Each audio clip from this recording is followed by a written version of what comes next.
Ahmed Bakayoko empoisonné. Les médecins concluent à un cancer du foie. Chris Yapi vous a annoncé que le Premier ministre a été empoisonné. Une clameur de désapprobation s'est levée. J'ai aussi annoncé qu'il était atteint d'un cancer du pancréas ou du foie. Là, j'ai reçu des injures et des menaces. Mais après, tout le monde a reconnu à demi-mot la pertinence de mes enquêtes. Ahmed Bakayoko est hospitalisé à la Pitié-Salpêtrière pour un mal dont l'origine serait indéterminée. Cette semaine pourtant, le verdict est tombé. Chris Yapi confirme et met au défi quiconque de lui porter un démenti. Ahmed Bakayoko est malheureusement atteint d'un cancer du foie. En effet, le cancer du foie est une tumeur maligne ou cancéreuse qui prend naissance dans les cellules du foie.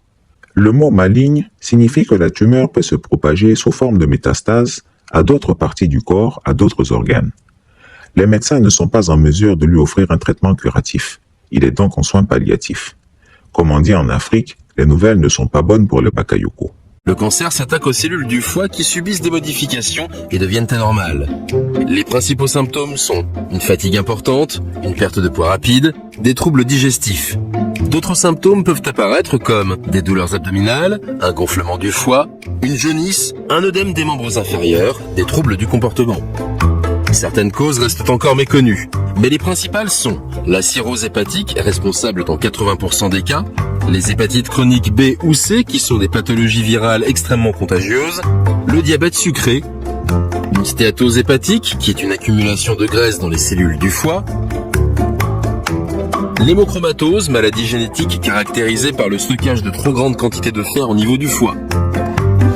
Il existe différentes méthodes de traitement.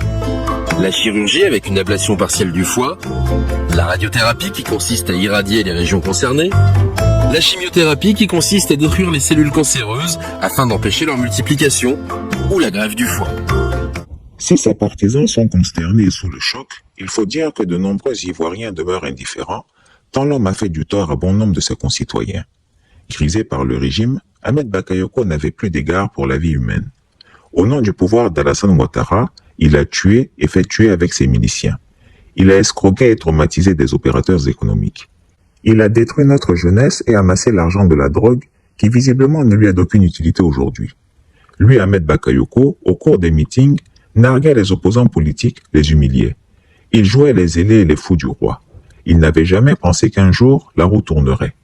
L'arrogance était son verbe, la violence était son arme et la trahison était sa philosophie.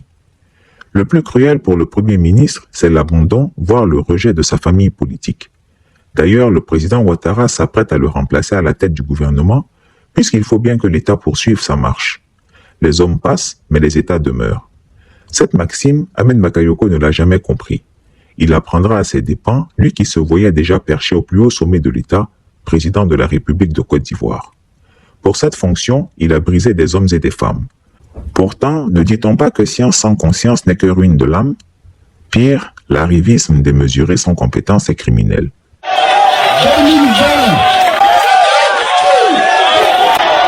2020, c'est terrible. 2020, ça va être bouclé. 2020, c'est bien gelé. 2020, c'est bien fini. Voilà le bilan talent. 2020, c'est gelé. Chris Yapi ne ment pas. Retrouvez Chris Yapi sur ses deux chaînes YouTube, sa chaîne Dailymotion, Instagram et VK.